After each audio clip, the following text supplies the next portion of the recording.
कैसा है, जानने के लिए कृपया अवश्य सुनिए जगत गुरु तत्वदर्शी संत रामपाल जी महाराज के अमृत वचन। लेकिन जो संत नियम बताते हैं वो आपके लिए लक्ष्मण रेखा होनी चाहिए। उसका उल्लंघन करते सीता का कितना विनाश हुआ, बिरान माटी हुई और दुनिया मरवा दी। और उन्होंने कहा था इससे बाहर मत जाना तो सुरक्षित रहेगी। तो उस परमात्मा ने जो नियम हमें बना कर दिए हैं ये लक्ष्मण रेखा समझ लेना। अब जैसे एक विवाह हो रहा था किसी का, सामने डीजे बजावा, नाचे कूदे, बहन भी बेटी भी सारी, उनके फोटो उतार रखे।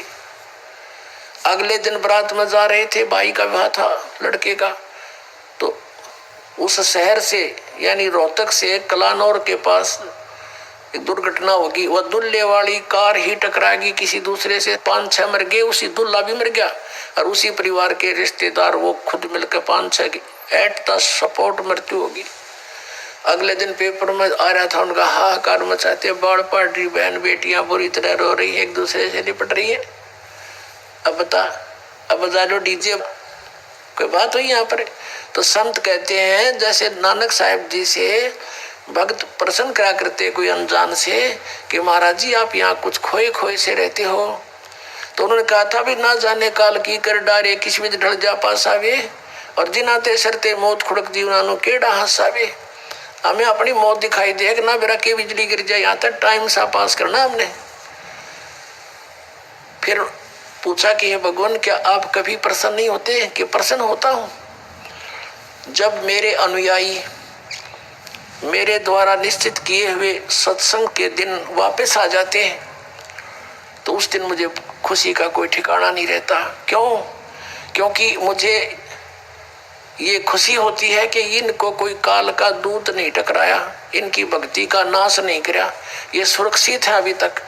और जब ये यहाँ से जाते हैं, संसार में सब काल के ही ज्ञान से प्रभावित लोग हैं, ये मुझे चिंता बन जाती है कहीं इनको कोई भ्रमित ना कर दे और इनका जीवन नाश कर दे। क्या कहते हैं कि साध मिले साड़ी शादी होंगी और विछड़ जा दिलगिरी वे, अखदे नानक सुनो जी हाँ ना मुश्किल हाल फकीरी वे। कि साध मिले ये भक्त साध संगत जब वापस आती है मुझे आत्मा में बड़ी खुशी होती है कि ये सुरक्षित है, इनका कोई दीमक नहीं लगा काल का। और जब ये जाते हैं तब मुझे दिलगिरी होती है, दुख होता है कि मुश्किल हाल फकीरी वे, फकीरी माने साधना भक्ति, ये बड़ी मुश्किल बना दी काल के दूतों ने। जगह जगह एक गांव में मन 10-10 ढूंढे लाए बैठे हैं, कोई वैसे कोई क्रिया करते हैं, कोई झाड़ा लाता है, मिसगाइड करने वालों का कोई अंत नहीं। साध मिले साढ़े शादी होंगी विछड़ जा दिलगिरी वे, अगदे नानक सुनो जी हाँ ना मुश्किल हाल फकीरी वे। तो क्या कहते हैं कि ना जाने काल की कर डारे, किसी भी ढल जा पास आवे, और जिनाते सरते मौत खुड़क दी उन्होंने केड़ा हंसावे। अब यदि तुम परमात्मा का नाम लो और विवाह करो सिंपल वेद है, और वैसे नहीं लोग दिखावा नहीं। जैसे हम इस बात से परिचित हों तब हम इससे हट सकते हैं। जैसे गीता जी अध्याय नंबर 7 के श्लोक नंबर 29 में कहा है कि जो तत्ब्रह्म से परिचित हो गया और सारे अध्यात्म ज्ञान से और सभी कर्मों से परिचित हो गया, वो ही उस परमात्मा के पाने का जरा और मन से छूटने का प्रयत्न करता है, और नहीं कर सकता। वो तो यहाँ बकवाद दे चाहता है। तो आपको ये ज्ञान होगा कि आपने किसी से दहेज ले लिया, परमात्मा कहते तुमने उस दरगाह का मैल नहीं देखा और धर्मराज के तिल तिल का लेखा। तो आप किसी से पैसे लेते हो रिश्वत से, चोरी से, या वैसे कोई धोखा दे करके लेकर नहीं देते हो, आपने एक एक पाई पाई का हिसाब देना पड़ेगा। तो हम क्यों अपने सिर में दर्द करें? क्या एक दहेज आप लोगे, किसी ने दे दिया आपके 50,000, 1 लाख, 2 लाख गणे दे देगा, क्या उससे आपका सारी आयु व्यतीत हो जाएगी? नहीं हो सकती। परमात्मा पर आधारित होजिए और इस मंत्र का जाप कीजिए, तो दास आपको देगा। आपके भाग्य में ना होगा तो भर देगा, आपकी बेटी की किस्मत को भर देगा भगवान, उसको नाम से जोड़ दीजिए। आपके पुत्र को भी आगे सुख देगा। सारी सृष्टि का पालन करता, और क्या आज हम उसी से सीधे संबंधित हो गए? क्या हमें 2 रोटी नहीं दे सकता? और हमें गढ़ा नहीं चाहिए। यदि मोक्ष पाना है और जन्म मृत्यु से पीछा छुटवाना है, जरा और मरण से बचना है। तो ये क्रियाएं दास जैसे बताओ ऐसे करना। हमने यहाँ आप कितनी कोठी बना ले, एक कमरे में एक चारपाई पर आपको स्थान मिलेगा, बाकी खाली रहेगी, वो व्यर्थ हुआ। तो व्यर्थ की बकवाद हमारे मन से आप हट जाया करेगी इस ज्ञान के आधार पर। अब कोठी बना रहा था एक व्यक्ति और कोठी तैयार होगी, बैंक मैनेजर था, मुहूर्त करनी थी, संडे का दिन था, कोई सामान की आवश्यकता पड़गी, गोटी सूटी लाने के लिए सारी व्यवस्था कर रखी है। थोड़ी देर तो ब्राह्मण करे डाला टोटर पटोटर उसका करते हैं, फिर गोटी सूटी सारा सौदा शुरू हो जाता है। सब बुला रखे रिलेटिव और सब मित्र। वो खुद कोई सामान लेने के लिए गया था स्कूटर उठा के, यानी टू व्हीलर, और वहां एक टू व्हीलर से टू व्हीलर टकरा गई और पड़ गया। पड़ते कनपट्टी लगी फुटपाथ पे, पड़ते वही मर गया। अब चाट ले उसको ठी ने, कई वर्ष की बात है, जब 3.5 लाख रुपए लगाए थे, पेपर में आई थी। अब वो गधा बन के उसके पीछे खड़ा भी ना होने देखो उसने। तो हमने ये देखना कि यहाँ जो हम करने जा रहे हैं ये क्या सांग है। सर्व सोने की लंका थी वह रावण से रणधीरम, एक पलक में राज विराजी जम के पड़े जंजीरम। वो तो सारे सोने के महल बनाए बैठा था, जैसे ईंट गारा हम प्रयोग करते ऐसे सोने की ईंट और उसी की गारा में बना रखे थे। और कहते हैं भक्ति बिना क्या होता ये भ्रम रहा संसार, रति कंचन पाया नहीं रावण चलती बार। 1 ग्राम गोल्ड नहीं ले जा सका रावण जब यहां से जाने लगा। तो इन बातों को याद करके हमने इनसे वापस भी हटना है और हमने अपने प्रत्येक कार्य को ऐसे ढंग से सेट करना जो भक्ति में बाधक ना हो। अब हम दहेज लेते हैं या फिर देवे भी गए, क्योंकि बेटी होगी हमारे भी। एक पैसे वाला तो बकवाद कर देगा, अब गरीब आदमी कहां से करे। एक घर में 3 बेटियां चली गई, एक गरीब की है, एक अमीर की है, एक मीडियम साइज की है। अब जो अमीर वाले ने तो दे दिया घना धन, अब मीडियम साइज वाले ने भी दे दिया थोड़ा बहुत, और वो बेचारा गरीब क्या करे, उसकी बेटी रो रही है वहां बैठकर, उस परिवार में आदर नहीं उसका। तो ये इस तरह का हमने इसको समाज को सेट करना है। अब जैसे हम रक्षाबंधन का त्योहार मनाते हैं, ये क्या तुक हुआ कि बहन भाई को रक्षा इसलिए बांधने जाती है कि उसकी रक्षा करेगा भाई। भाई की रक्षा कौन करेगा। एक बहन कह रही थी कि मैं रक्षाबंधन के दिन गई अपने भाई को बांधने के लिए, रक्षा सूत्र इंतजार कर रही थी। पता लग गया कि कहीं कामवश गए हैं, मोटरसाइकिल पर गए हैं। कुछ देर के बाद पता चला कि उसकी मृत्यु होगी, उसका शव लेकर आ रहे हैं। जिस भाई से मैं अपनी रक्षा के लिए गई थी उसकी रक्षा भी नहीं हो पाई, वो अपने नहीं कर सका। तब उसने ज्ञान हुआ, तब वो कहती है कि सचमुच हम कति भूल में थे। अपने भाई को भी कहा बेटा भाई आ जा, तू भी भगवान का राखी बांध और मैं भी बांधू, यानी नाम लो और ये रक्षा सूत्र आपका सदा साथ देगा, भाई का भी बहन का भी। और बेमतलब बातें कर रखी। उस रक्षाबंधन के दिन किसी का भाई नहीं है तो रोती है कोने में बैठकर वो बहन। फिर ये बात का सिस्टम, जिस बहन का भाई नहीं है वह दूसरों के मुंह की तरफ देखती है, कौन आएगा हमारे घर।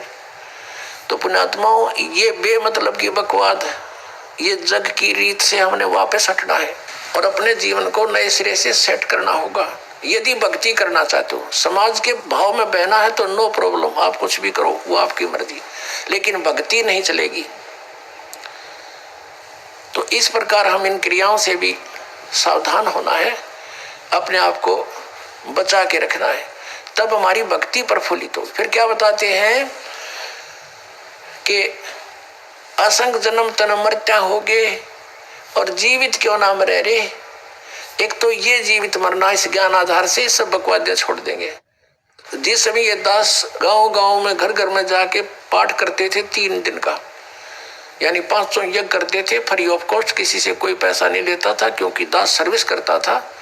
और जैसे सैटरडे संडे की छुट्टी होती थी उनमें जाकर के लाभ उठाता था। तो उस समय क्या होता था, हम सत्संग कर रहे होते थे, होली ये फाग आ जाता था, हम तो सभी वो परिवार भी जिसने उपदेश ले रखा है, हम अपना आराम से भगवान का पाठ कर रहे हैं, अपना मंत्र जाप करें, और गांव वाले जैसे जो भगवान के मार्ग पर नहीं लगे हैं, और वो क्या करे, कीचड़ छाओ एक दूसरे मुंह पर फर, किसी का पिचकारी मारे। कोई गांव में तो और सिस्टम है, कोरडा बना लेते हैं घंटर सा, वो मारे एक दूसरे का, और लाल लाल मुंह कर रखे बंदर कैसे सारे, कोई गारिया में पड़ा है, कोई गुट्टी लाई नो करता फिर रहा है, और हम बैठे भगवान का आनंद ले रहे हैं अपने कवाड़ बंद करके कि हमें डिस्टर्ब ना कर दे। तो इस प्रकार जो आनंद परमात्मा के मार्ग में है, इस भक्ति में है, इन बकवादों में नहीं हो सकता।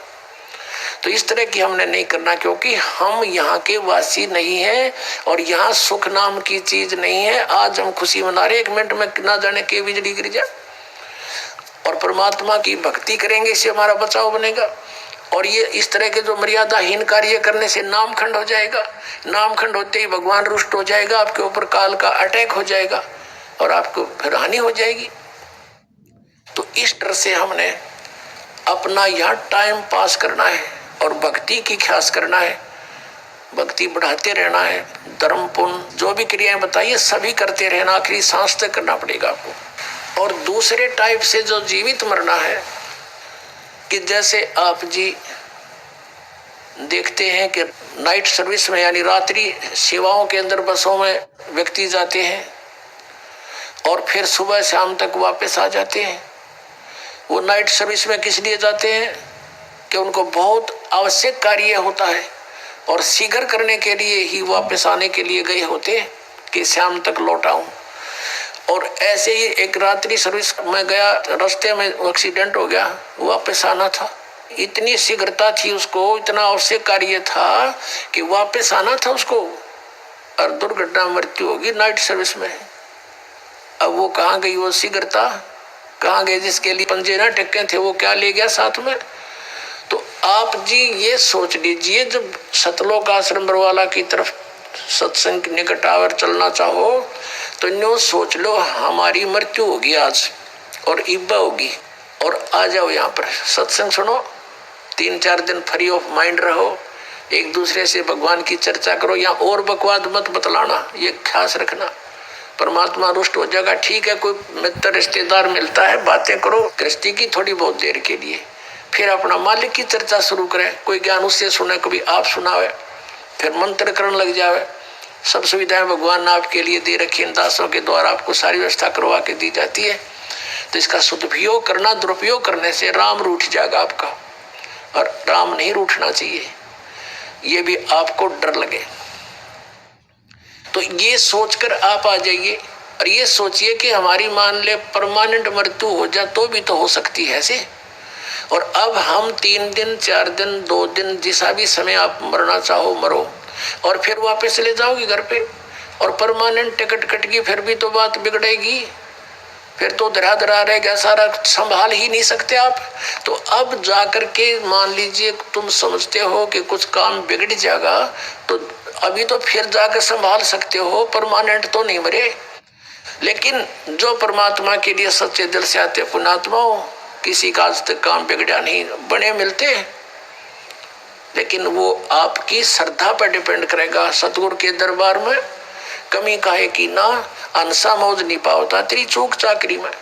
तो इस प्रकार हमने परमात्मा की भक्ति को सुचारू भी रखना। क्या बताया है कि असंग जन्म तन मृत्या होगे, जीवित क्यों ना मरे रे, और 12 मद महल मठ बोरे, बहुर ना दे धरे रे। अभी तक हमें 10वें द्वार का पता था कि शरीर में 10वां द्वार। पुण्यात्माओं, ये जो 10वां द्वार है ये एक ब्रह्मांड का रास्ता है। और आपने ये भी सुना होगा कई बार, क्योंकि जो भक्ति मार्ग में लगे उन्हें सब तरह के साधक संत टकराते हैं। हमने सुना बहुतों से कि एक यहाँ संत रहता था, उसने अपनी योग अभ्यास से अपने शरीर को ऐसा मंत्रों से और जाप से ऐसा सेट कर रखा था कि उसने ब्रह्मांड फोड़ दिया। यानी उसका यहाँ से शरीर में एक सुराख मिला, जब उसका शरीर छूटा उसने अपना ब्रह्मांड फोड़ गया वो, यानी वो पार हो गया, 10वें द्वार पर पहुंच गया, 10वें द्वार पार कर गया। अपने आत्माओं, 21 ब्रह्मांड है इस काल के। जिसने एक ब्रह्मांड पार कर लिया तो एक फिर और 21 ब्रह्मांड और हैं। अब इससे निकल कर वो फिर क्या करता है, ऊपर धक्के खाता है, ऊपर अपना समय व्यतीत करता है, घूमता रहता है इधर उधर भूत की तरह, प्रेत की तरह। फिर वहां से उसको जैसा भी उसकी सुविधा होती है, जैसे जिसकी भक्ति होती है, उसी लोक में उसको भेज दिया जाता है। वहां बैठकर वो अपना पुण्य पाप जो भी है उसका सारा भोग कर फिर पृथ्वी पर आता है। अब ये ब्रह्मा द्वार पे भगवान का स्थान है। अब 10वां द्वार जो है, जो तो एक शरीर से निकलकर इस बॉडी से बाहर ब्रह्मांड में घूम रहा है। इस ब्रह्मांड से अलग भी और ब्रह्मांड है। और जब 21 ब्रह्मांड का एक स्थान है, 21वां ब्रह्मांड जो है, वहां पर ये काल विराजमान है। और उस 21वें ब्रह्मांड से फिर उस परब्रह्म के 7 संग ब्रह्मांडों में प्रवेश करने का एक द्वार है जो 11वां द्वार है।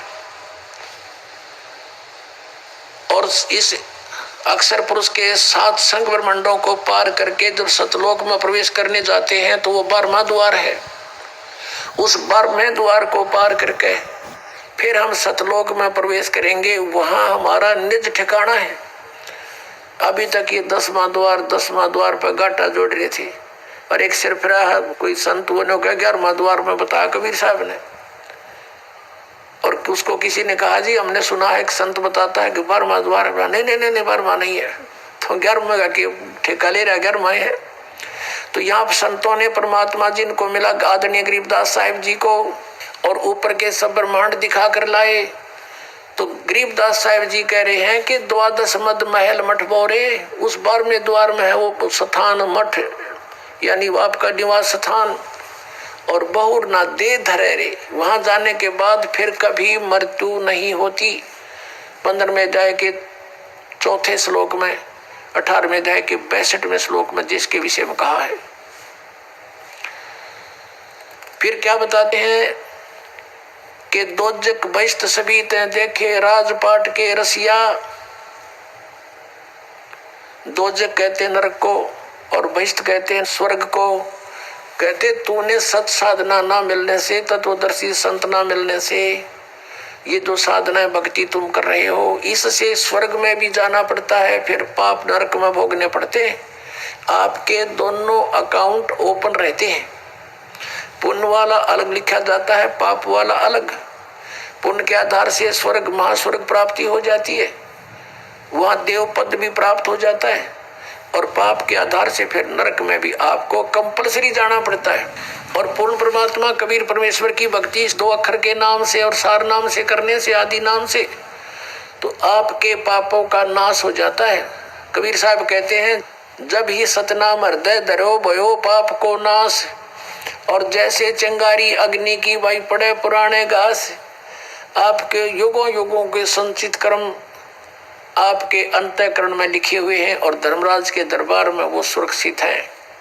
उन्हीं के आधार से वो आपके प्रारब्ध बनाकर भेजता है। पुण्य जिसके ज्यादा है, पाप कम है, या पाप ज्यादा है पुण्य जैसे है, उसी आधार से आपके जीवन में पुण्य और पापों का संयोग करके आपका एक जीवन दिया जाता है।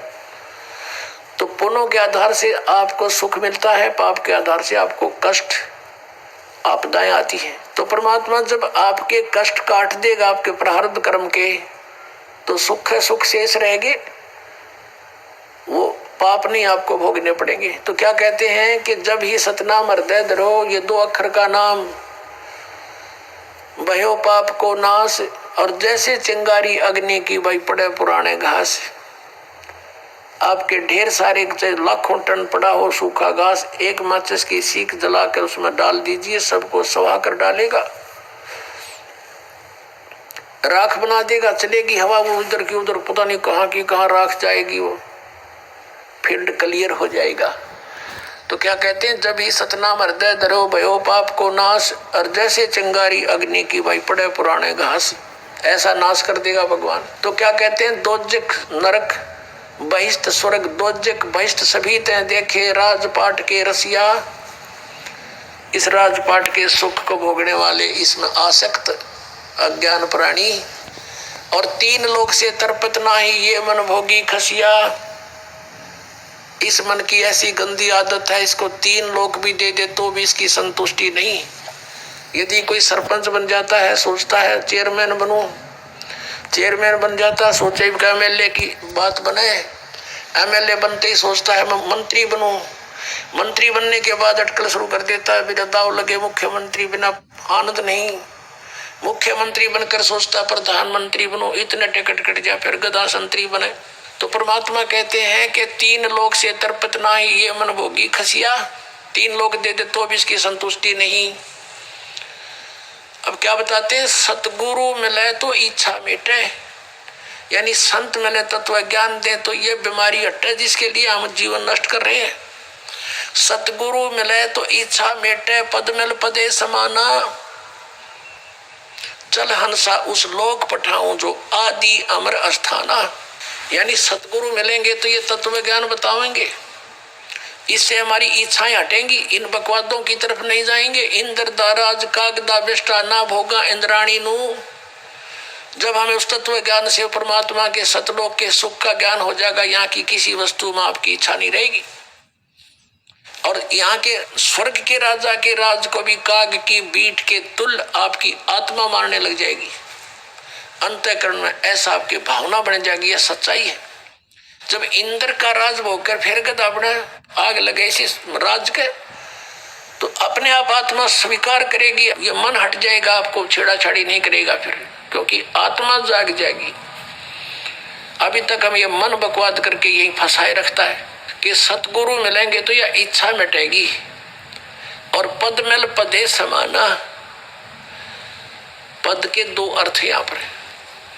एक तो जैसे गीता जी अध्याय नंबर 15 के श्लोक नंबर 4 में कहा है कि उसके पश्चात तत्वदर्शी संत मिल जाए। जब परमेश्वर के उस परम पद की खोज करनी चाहिए, जहां जाने के बाद साधक फिर लौटकर संसार में कभी नहीं आते, और जिस परमेश्वर ने सब ब्रह्मांडों की रचना की है। और गीता ज्ञानदाता कहता है और की भक्ति नहीं, केवल उसी की साधना करो तो वो परम पद मिलेगा, सतलोक। और पद मिल पदे समाना, यानी दूसरा पद वे ऑफ वर्शिप, पद्धति, पूजा की जो सच साधना है भक्ति की, उस पद मिल पदे समाना। जब सही भक्ति का मार्ग और 2 अक्षर का नाम मिल जाएगा, सतनाम, जिसमें एक ओम है, एक तत्गुप्त है, और आदि नाम मिलेगा, तब तुम्हें मोक्ष होगा। इन 5 नामों से मोक्ष नहीं, अन्य लाभ यहाँ संसारिक है बस। और वो 5 नाम नहीं है जो निरंकार ओंकार, ये नहीं, ये तो यूजलेस है। तो क्या बताया कि वो सही पद्धति, वो सही पद आपको मिलेगा भक्ति का मार्ग। तो उस पद मिल पदे समाना, उस सत साधना की प्राप्ति के उपरांत आपको वो परम पद मिलेगा, जहां जाने के बाद फिर लौटकर संसार में साधक नहीं आते। जरा और मरण सदा के लिए आपका समाप्त हो जाएगा। और ये कैसे होगा? पद मिलने से, पद्धति मिलने से, वे ऑफ वर्शिप ठीक होने से। पद मिल पदे समाना। फिर क्या बताते हैं? चल हंसा उस लोक पठाऊं जो आदि अमर अस्थाना, यानी आदरणीय गरीबदास साहब जी कहते हैं जिनको परमात्मा मिले थे छुडानी गांव में, सतलोक से चलकर आए थे और उनको ऊपर लेकर गए थे, सब ब्रह्मांडों की स्तुति थी, अपनी समर्थता से उनको परिचित करवाया था और फिर उनको वापस छोड़ दिया था उनकी बॉडी में। आदरणीय गरीबदास साहब जी गांव छुडानी, जिला झज्जर, हरियाणा में उनका जन्म हुआ था। 10 वर्ष के बालक थे। परमात्मा उनको निकाल कर ऊपर ले गए थे, आत्मा को, जीवात्मा को, और शरीर नीचे रह गया था।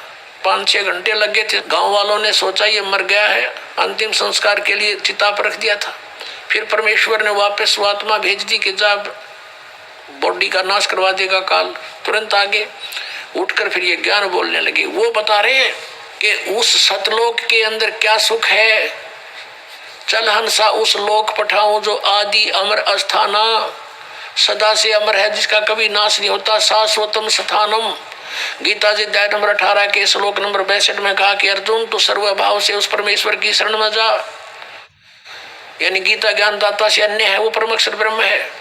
उसकी कृपा से ही तू परम शांति को और शाश्वतम स्थानम, आदि अमर स्थान, उस सनातन परम धाम को प्राप्त होगा।